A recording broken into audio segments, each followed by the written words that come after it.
What's going on, Real Talk and Real Estate family? I'd like to welcome you back for episode number 5. I'm your man, Corey the Money Man Smith. Also in the building with me, I have Hyman the Philosopher Lemons.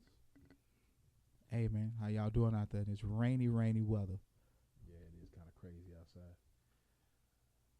outside. Also in the building with me, of course, we got Walt the Closer Davis. Of course, we got the closer in the house. Yeah, the weather is kind of bad outside. But I was out there showing today. Yeah, I was out there in the streets on the hustle. today. You was on the hustle. Hey, the hustle don't stop. Hustle Rain, never sleet, or stops. snow. Rain, sleet, or snow. I got you. I'm glad you was out there, man. Sound like somebody that's been inside all day. In the air conditioning. In the air conditioning. Yeah, in the air conditioning. Inside his rocker chair. Hey, we all put in the work to sit in the AC sometimes. We all put that work in. That's true. I hear you. So we got another topic today. The topic today we're going to talk about is rent to own. A lot of people out there, you know what I'm saying, can't necessarily purchase a home at this point.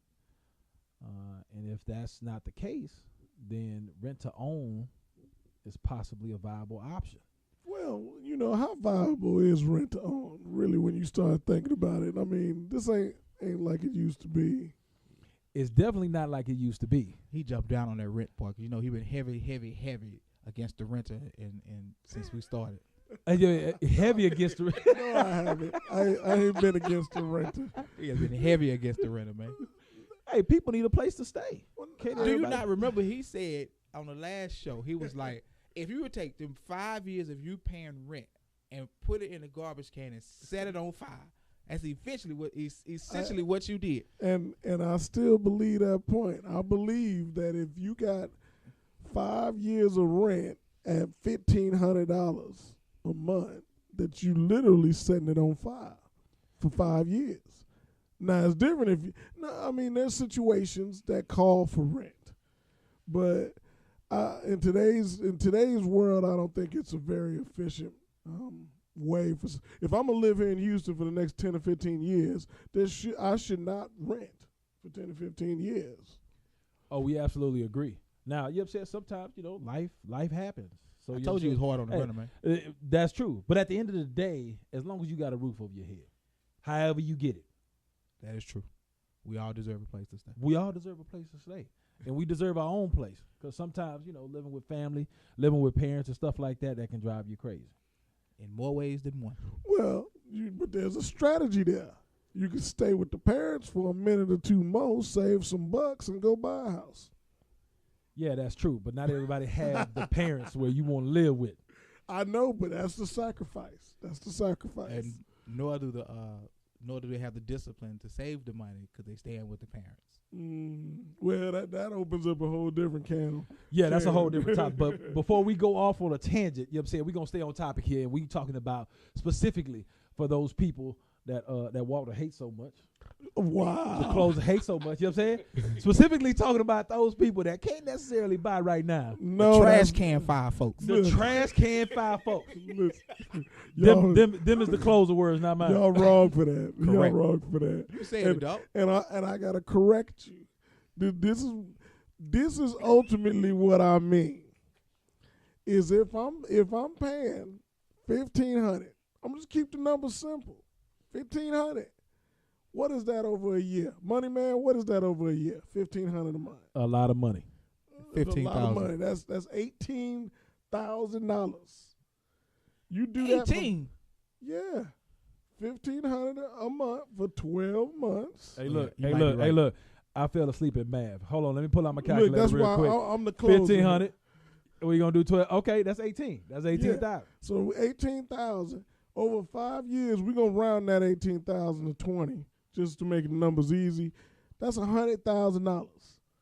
If you telling me that it's okay to spend $100,000 and basically purchase somebody else's house for them, then I don't know what to tell y'all, because that's basically what you're doing.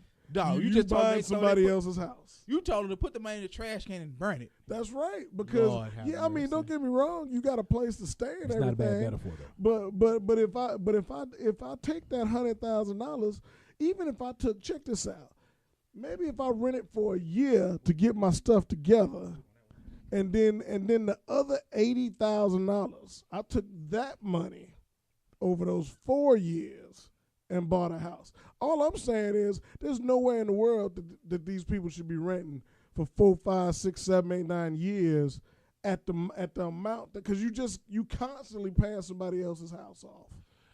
Nah, you know what I'm saying? I don't have anything to say against that. I completely understand. All I'm saying is that not all people's situation allows them to do it. That's all I'm saying. There's a major difference, but that's okay though. We're gonna stay on topic. I don't disagree with him either. It was just fun to watch him get riled up. You see how he just jump up? Oh man, no. All right, man. All right. So let's talk about this for the philosopher. For those people that can't buy, rent to own is a viable option, right? A lot of people think they can do it on appliances. A lot of people think they can do it on rims. A lot of people think that they can do it on furniture or TVs, whatever the case may be. But a lot of people don't think that they can do it on a house. First question I would ask you is rent to own legal? Oh wow! You put the legal question. Now you know I'm not a board certified attorney. Put your disclaimer in there. And nor am I acting on that part. But in pertaining to the real estate transaction, a rent to own property, it is legal as long as the verbiage is correct. To rent to own, it is not literally you paying your rent every month and it goes towards you purchasing or towards closing costs or towards a down payment. The true terminology is first right of refusal, which simply means when the year is up and the landlord is ready to sell it, by him including the first right of refusal into the lease contract, that gives you the first right to say yes or no, I want to buy. Gotcha. And that's it. And that's pretty much plain and simple. So essentially, you put up a certain amount of money, and then it ties you down to that property.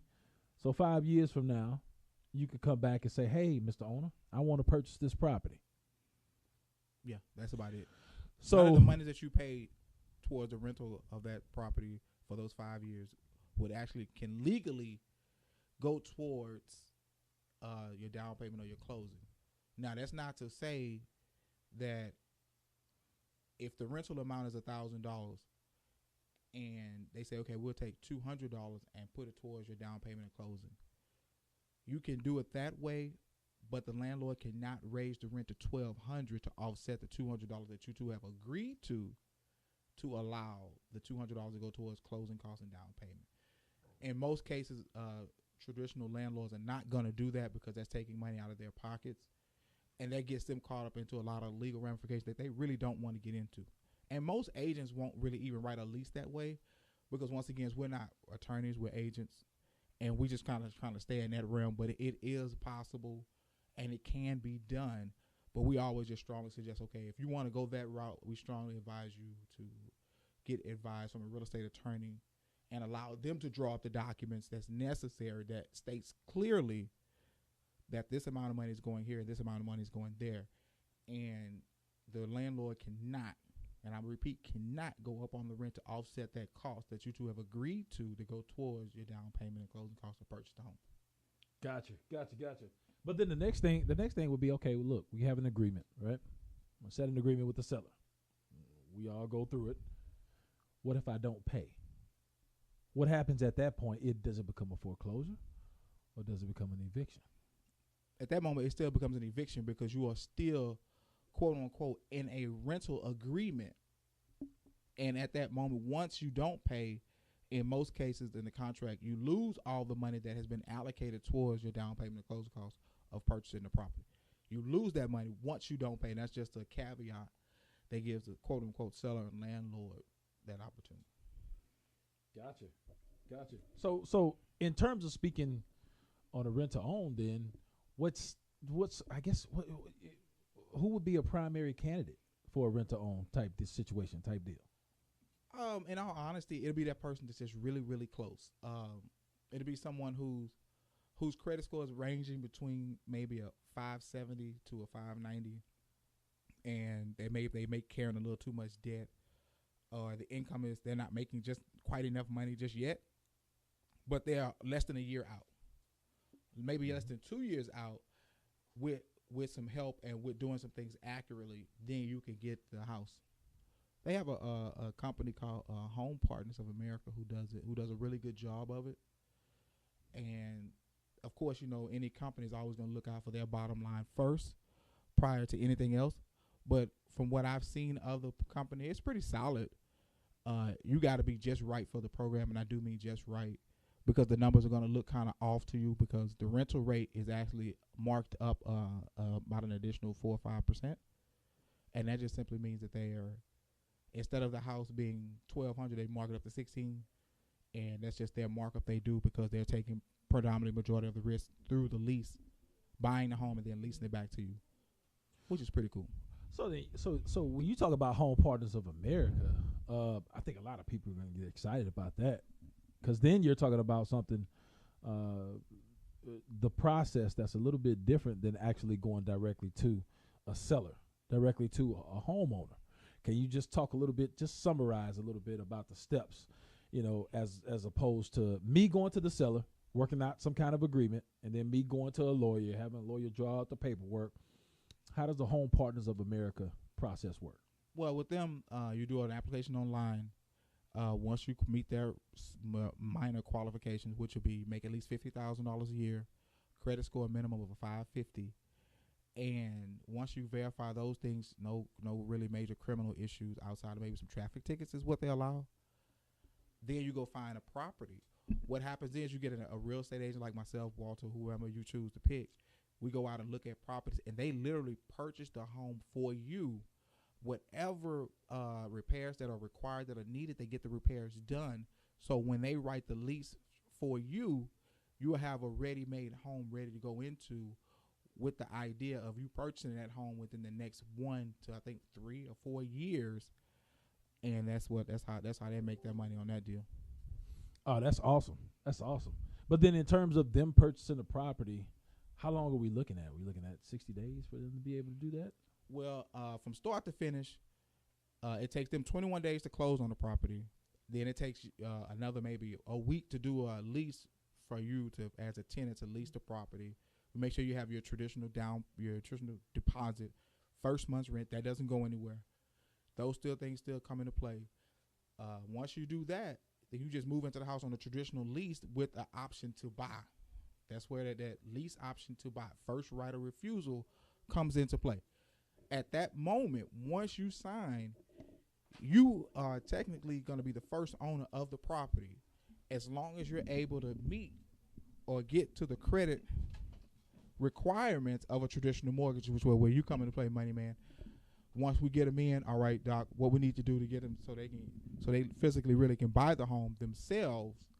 And of course, Home Partners does mark the property up an additional 3%, because, like I said, they're a big corporation. They want to make money. No, of course, because I mean, they're not doing it as a nonprofit. They have to be able to make some kind of funds to keep the door open. Of course. But Home Partners is still just a great place to start. Sometimes that's just where you got to go. I'm a person that's about solutions, and I know y'all hit this a little bit, but the reality of it is this: if you are incapable right now of buying a house, right, I can either go get that garbage can and I can go throw all that money in there for the next 2-3 years. I can throw 3 years worth of money. What did we say it was $100,000? Well, I can throw $60,000 into the garbage can and burn it. Or at least I have the house picked out. And at any point in between there, I think something is going to happen is it's going to create urgency, because you're not going to want to rent. You're going to want it to be your house so that you can do whatever you want with it. And then 2, it gives you that option. You get to create some of that value in that property. So, I mean, people can look at it, but I'm one of them people that I believe that sometimes you got to jump into one situation in order to get to the next one. That's true. The other thing about it is that, I'm saying, if you're taking steps towards purchasing a home, you're kind of going to hold yourself a little bit accountable to go ahead and walk through the finish line. So the way I see it is that if you're renting, you're the lowest of the lows according to the closer. No. That's according to the money man. You the lowest of the low. Hey, That's that trash can file, man. Hey, that's a trash can file. Dumpster That's a trash file. can file. So now, if you take steps towards actually going through and purchasing a home, Home Partners of America, rent to own, whatever the case may be, then you become a little bit better. You're above what? the blaze. But You above the blaze, right? but you know what, money man? I'm gonna tell you, the only one I would endorse theoretically is Home Partners, and a Fortune 500 business like that, because like if you just going owner to owner rent option, I wouldn't do that. I wouldn't do that with I wouldn't do that. That you might as well just rent, Right. because they don't have any. They don't got any skin in the game, the owner. So you're taking all the risk. At least Home Partners, and think about it like this. This is the other spin on Home Partners, right? Home Partners is taking some of the risk. They taking that property in whatever state it's in, and they bumping it a little bit. They getting it up to par so that it's up to standard. Now you paying for it, okay, because it's going to come back on the bottom line. But they're bringing it up to standard, which is what you would do as a homeowner, right? If you're doing an owner-owner rent-to-own, they don't have to do nothing. You getting that house exactly in the state it is. So if the water heater need to be fixed, they expect you to fix it. If the air conditioner need to be fixed, they expect you to fix it. If it got holes in the walls, they expect you to fix it. So there are advantages, again. I wouldn't consider that throwing my money in a garbage can, because that's just one step away from ownership. That's he above the absolutely blaze. right. He above the blaze. That's what that is. He right above the blaze. Right above the blaze. Right above the blaze. And the only way to get completely away from the blaze is if you just go ahead and purchase. Go ahead and buy. Correct. All right, so in sticking with the Home Partners of America, right? Mm-hmm. So you know what I'm saying, if I go out and lease a property, which I don't necessarily know if I want to have that conversation with the close on leasing a property, Yeah. but you know what I'm saying. 2 years. What's that? $30,000. Throw it in the trash and it burn. Hey. There are certain circumstances where leasing makes sense. Oh wow. Yeah. If I'm relocating and I'm only going to be here for a year, if I'm, if it's one of those things where, I'm just a renter, you know what I mean? I'm one of them people that have been owned homes before, and, now I'm at the point where I don't want none of the maintenance and all that, and I'm a renter now, that's legit. I got people now, I got clients now that rent luxury apartments just because they don't have to do none of the maintenance. You know what I mean? Right. And so True. there are scenarios where renting makes sense. All I'm saying is if you are a hardworking person and you make X amount of dollars and you are on the verge or capable of qualifying to buy a home, it doesn't make logical sense for me to keep giving my money to someone else when I can be reinvested in myself and in my family. 100% agree. Because at the end of the day, Yep. if I'm a homeowner, I got tax breaks. I can do energy efficiency on my house and get a break. Or even just the pride of home ownership. If I want to paint my walls fuchsia or purple or orange or whatever my scheme is, I can do that. I can't do that in a rental. If I want to have 20 dogs, I can do that. If I want to smoke in my house. See, a lot of people, you don't even think about that. Think about the people that smoke on a regular basis. In a rental house, you're supposed to go outside. Otherwise, they're going to hit you. They're going to hit you for a fee later. If it's my house, I can smoke all I want in there. If Like it's my a chimney. That's true. You can smoke like a chimney, Yeah, but I mean, please don't smoke inside your home. you what I'm saying is you control the destiny. It's yours. Absolutely. That's all I'm saying. And if I'm going to spend $100,000 anyway, I might as well spend $100,000 on my family and on myself. You know what? That's completely understandable. Now it's passionate. You hear that passion? the passion in his voice. Yeah, But yeah. But see, you know what I'm saying? That boils down to kind of different stroke, different folks, right? You know what I'm saying? I mean, there are investors out there that own 10, 20 different properties or whatever the case may be, but they rent the place that they live in because they just don't believe in owning the place that they live in. Okay, that one is an interesting spin. The investor who owns multiple properties and decides to rent the one that they live in, Correct. it comes from the idea of depreciation. You know what I'm saying? When they're living in the property, that property is not earning them any money. All it's doing is depreciating value for them. So if that be the case, if I have 20 properties that's making money for me, and I have one property that I'm actually losing money on, it doesn't really make sense to them to say, well, I can just rent. I don't really care. I'll rent this thing out because it's not making me any money. So I feel like I'm losing one way or another. So I'd rather not lose at all. Right. And then that within itself is a whole different topic. You know what I'm saying? We can go down a rabbit hole on that one. But you know what I'm saying? We'll save that topic for another podcast, right? Well, Right. you know the So closer was about to dip So in you know what I'm on saying? that. Hey, but, before we get too far off, you know what I'm saying? We're going to stay on track. That is not the trash can on fire, man. Well, It is not. Real quick point though. You know, I've seen investors do that, but that's so they can. You know, a lot of times it's all about the numbers with the investor. So if I can rent the property, I rent the property under my business name or whatnot, and I can. That's a write off. You know, versus ownership. So there's so many different ways you can leverage, you know, property when you're at that stage and on that level. You know what I mean? It is 100%. And then you're saying you can actually point to a lot of the books out there. You know what I'm saying? And philosophies and all this other stuff that's out there. You know what I'm saying? And different people have, you know, kind of different recommendations, different advice just because of what they believe in.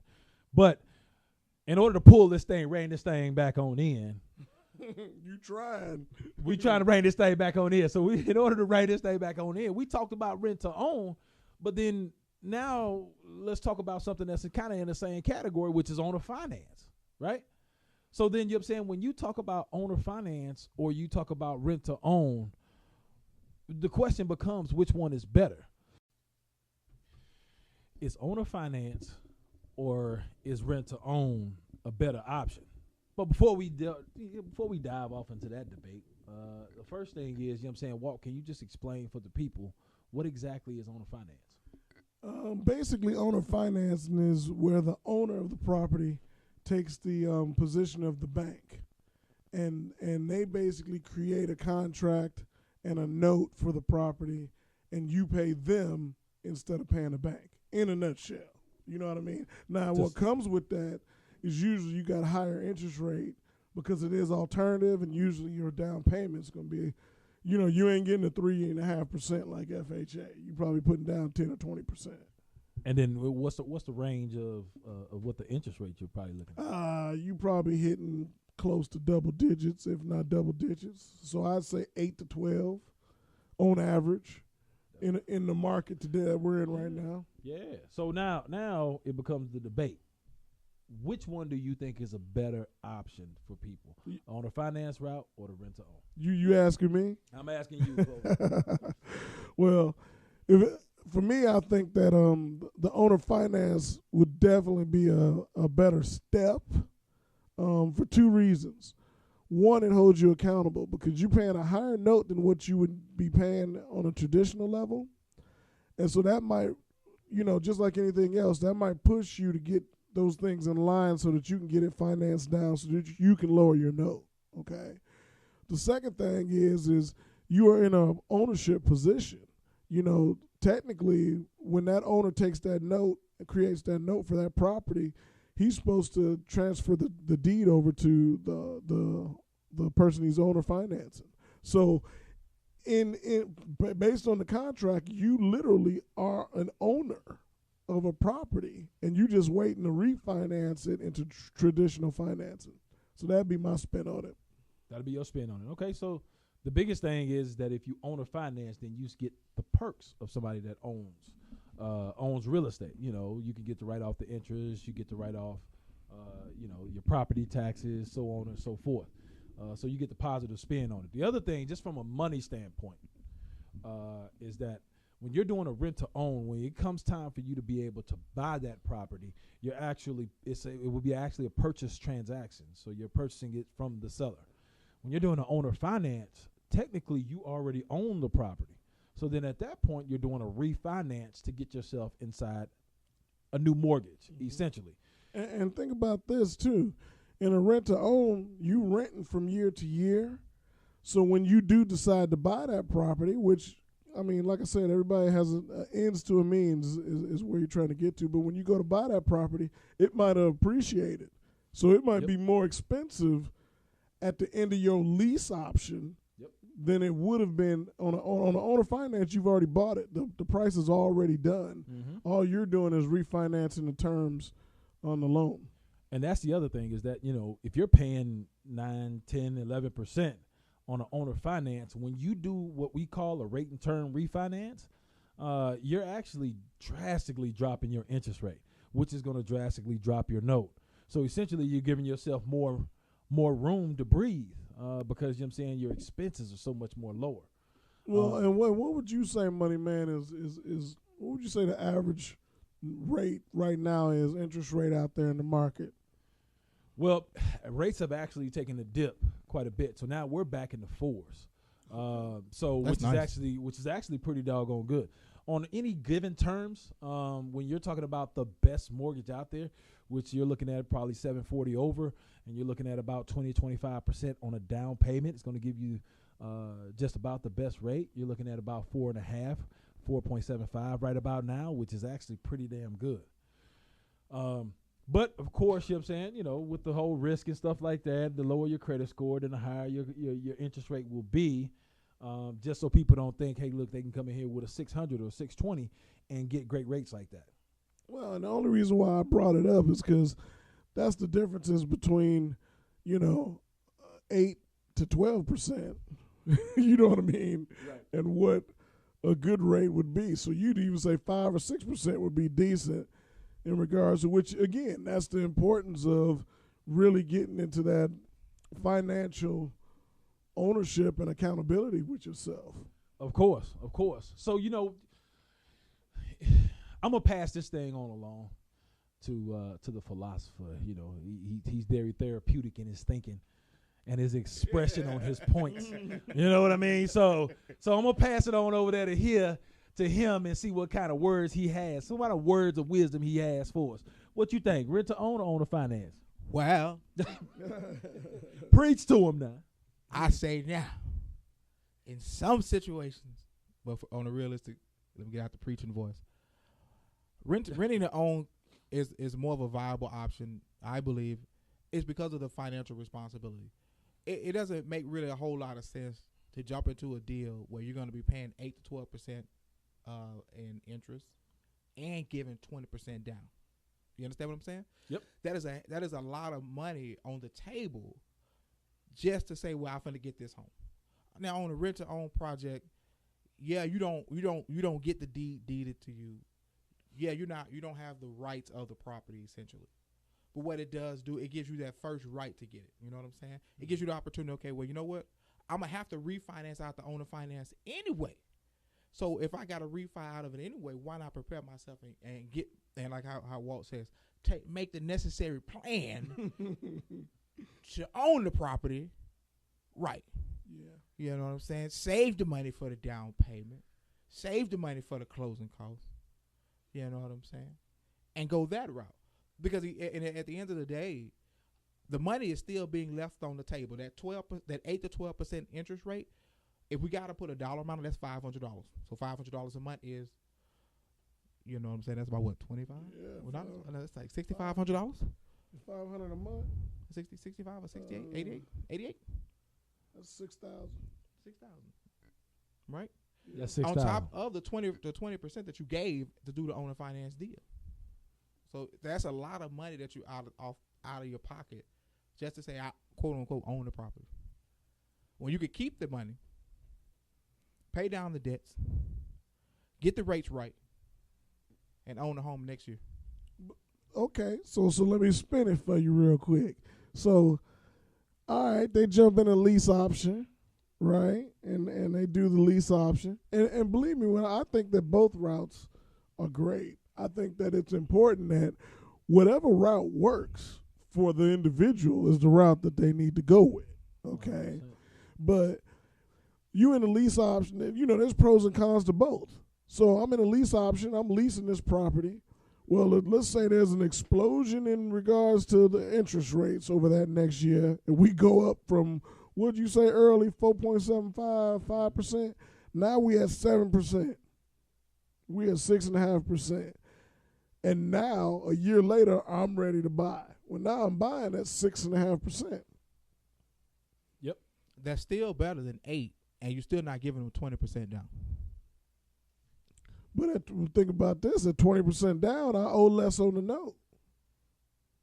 You're more vested into the I'm property, more vested into the property. which kind of holds yourself accountable a little bit because you want to do what's best to keep the property. And paying a higher mortgage note or having a higher expense is not ideal. Not ideally what most people want. And I guess we all, of course, all three of us, we have to give a disclosure out here. And that disclosure would be, we don't want you to get into anything that's more expensive than you're supposed to be getting into anyway. You know what I mean? Like, if they were charging you 12% interest, that monthly note would still have to fit in your budget, for it to be worth you doing. I'm not saying go out there and owner finance something that's charging you $3,000 a month, and you should only be getting paid. You only can afford $1,500. You know what I mean? Right. So, that's why, again, I say every situation plays off itself. I'm going to stand firm on my side, Doc. If I got 20% to put down, I'm not going to see myself giving you 20% when I'm used to making a payment every month, as long as I'm responsible for the payment that I set myself up with. And that's the real talk of real estate, guys. But see, I'm a spin. Look, so you open up another can, and the closer has got to make a statement when you open up another can. If you got 20% down, there's no way in the world that your credit and your finances should be out of whack.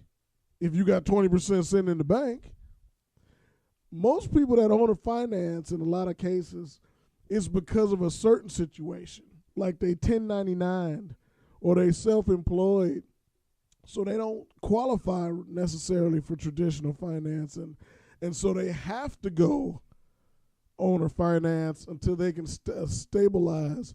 The average Joe probably is not going to owner finance because they probably don't have the 20%. They're probably going to do more of the lease option. And I don't think that either answer is wrong. I think both of them are right. I mean, you get what I'm saying, Money Man? I think both answers are right. It just depends on what your situation is that plays the role. All I'm saying is there is an answer for whatever your situation is, but you got to come talk to the right people in order to figure out how to get there. Well, that's 100% true. The worst thing you could do is to continue what you've been doing on a day-to-day basis and not get yourself educated. Throwing the money in the garbage can. Throwing the money in the garbage can. Because you're saying, and it's a lot of people, I wouldn't say a lot of people, but there are people out there that are closer than they actually know. But they just think in their head, they kind of paralyze themselves where they think that they're not even close to being able to purchase a house because of one thing or the other. I don't have enough money. My credit is this, that, and the third or whatever. And they may not know, man, there's programs out there. There's help. There's assistance available to help get you inside a home. But the worst thing is not to run from it. It's to run straight to it. Yeah. That's my thing. I mean, wouldn't you agree, philosopher? That is that solid. the end result is we want to get you in a house. So we got to find the right means to get you there that still encompasses your budget and all that good stuff. But ain't it better when you go pick out your own house than to go just, well, I can go live in this house and the people before me smoked and they had 4 dogs and nobody cleaned the carpet and this and the yard is jacked up. When if it's me, if those are my choices, okay, I'd rather go out and find me a place where I can say, okay, let me go in this house. It might be 2 years old. I finance it or lease option it or put it in one of those scenarios where I don't have the same issues that I'm walking into, right? I got to spend $15,000 to clean it up. Right. Just to live in it, you know? Or I have to rely on my slumlord to actually get stuff fixed. I called him 20 times and he refuses to fix this, that, and the third. Yeah. We in here cold. We don't have any heat. Yeah. We don't have any AC. We sweating in this thing. We got fans on, portable fans, window units, because the landlord refuses to fix it, but he wants his rent on time. Yeah. You don't have to fix with that case. You know what I'm saying? If you go ahead and get your own house, you don't have to worry about those type of things. Not to say that's everybody's situation, but you do have to worry about that same house, that same AC goes out, you still you in there with the portable fans and the window units. If the heater goes out, you opening up the stove, turning on all the eyes, and boiling and boiling a pot of water to keep it warm. Hey, look. That's what we didn't we just talk about home warranties? Yeah. On episode whatever. I don't know. I had to link I think it was 3. Yeah, episode 3. We talked about the home warranty. You know what I'm saying? Like, look, if you got a fear, get an insurance policy. But that's the difference between owning something. You in control. You in control of it. And the more you in control, the more options and resources you got. If I gotta depend on the other guy who might live in California or some other state, he might not even live in the same state. And I gotta depend on him to get this fixed. Right. More times than not, he gonna tell, look, I had a family that rented. I mean, we rented when I was little. There's plenty of times that we called something was broke. They said, go ahead and fix it. Yep. Just take it off the rent. Well, if I'm going to fix it anyway, it should be mine. You know what I'm saying? It should be for my house. It should be for my house. You know, but, you know, because we ain't get none of the benefits. We ain't get none of the tax breaks or any of that stuff for owning it. You know what I mean? It was just a rental, you know? That's it. That's it, Doc. Like I said, man. Well, when it comes down to it, lease option is viable option. Thus said. It is a viable option. And I'm here to tell you right now, get where you can get while you can get there. Because there's going to come a day where you can't get there no more. Deacon Lemons. Yeah. Deacon Lemons. Hey, Yeah. But look though, real quick, while we try to wrap this thing up. Philosopher, can you tell the people, just real quick, the difference from the down payment of rent to own versus owner finance? Okay, traditionally the down payment, as Walter said and I said once before, is traditionally between 20%. On a lease to own, it is still your first month's rent, and they're traditionally the same. So if you're renting a house at $1,500, it's gonna be $3,000. I'm sorry. That's what it's gonna be to get into a lease option. Still $3,000 if the rent is $15,000. Mm-hmm. Of course, when you own a financing the deal, the seller wants 20% because of risk factors that you or them can't control. Gotcha. So, we're gonna try to close this thing, but right now, real quick, we're gonna try to close this thing. And that's if we don't get off topic, right? That's if we don't get off topic, because hey look, we'll be done talked about 4 or 5 other topics on this. Yeah, 4 or 5 other topics. Yeah. And then old Deacon over here, he want to pass around the offer plate. Yes. We like the things that fold, not the things that jangle.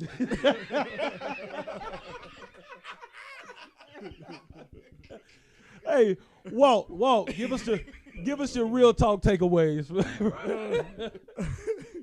Y'all crazy. My takeaways really is there's a scenario for everybody. You know, whether the key of the whole thing is that when you're in control of it, it makes things a little more better for you. More better. You know what I mean? But I think that if you can buy, then you buy. You know what I mean? If there's resources available for you. If you find that owner financing is a better route for you because of your scenario, then you do that. And vice versa. If lease option is a better scenario for you, you do that. The thing that I keep saying is if you're going to lease, at least be leasing towards something. At least be going towards something. Because if I'm just leasing, I'm throwing that away. I'm putting that in the garbage can. Again, I'll tell you one more time.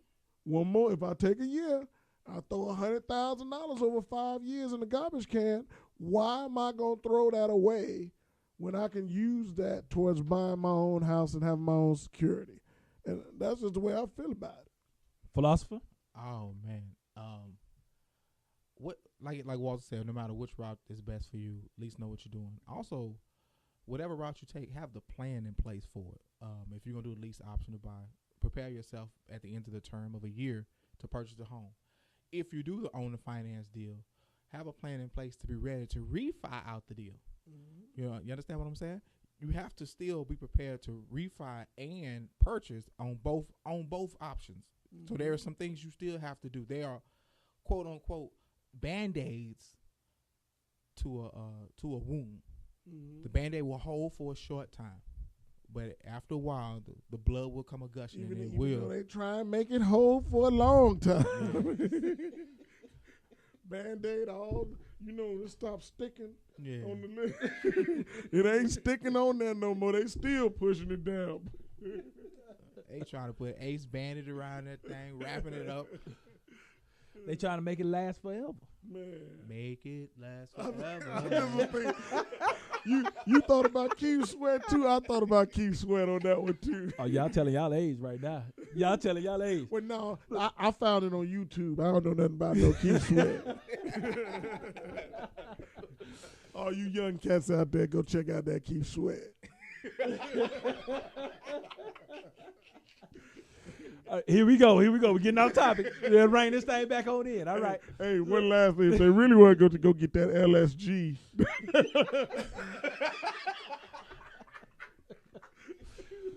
Hey, look, people.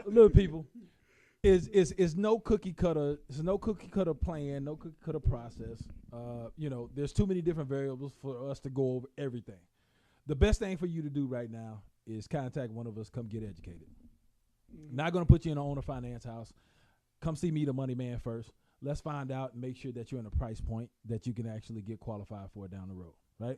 And then you can go ahead with your rent to purchase, owner finance, whichever one these fellas recommend for you.